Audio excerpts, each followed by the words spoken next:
One day, in retrospect, the years of struggle will strike you as the most beautiful.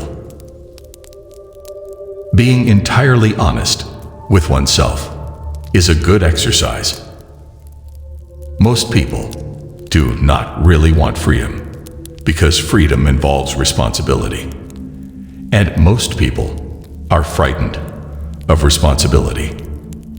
Unexpressed emotions will never die. They are buried alive and will come forth later in uglier ways. We are never so defenseless against suffering as when we love. Out of your vulnerabilities will come your greatest strength. He that has eyes to see and ears to hear may convince himself that no mortal can keep a secret. If his lips are silent, he chatters with his fingertips. Betrayal oozes out of him at every pore. A woman should soften, but not weaken, a man. Human beings are funny. They long to be with the person they love, but refuse to admit openly.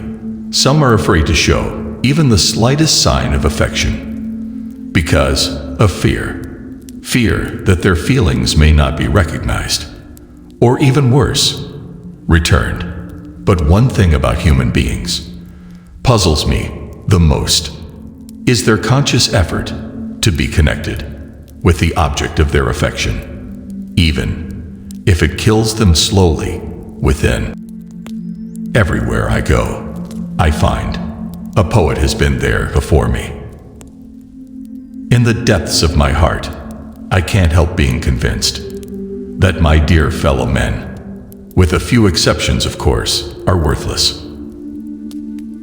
Whoever loves becomes humble. Those who love have, so to speak, pawned a part of their narcissism.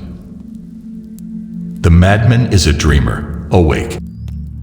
Words have a magical power. They can bring either the greatest happiness or the deepest of despair. They can transfer knowledge from teacher to student. Words enable the orator to sway his audience and dictate its decisions.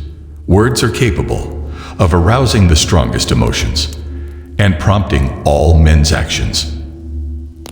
The virtuous man contents himself with dreaming, that which the wicked man does in actual life.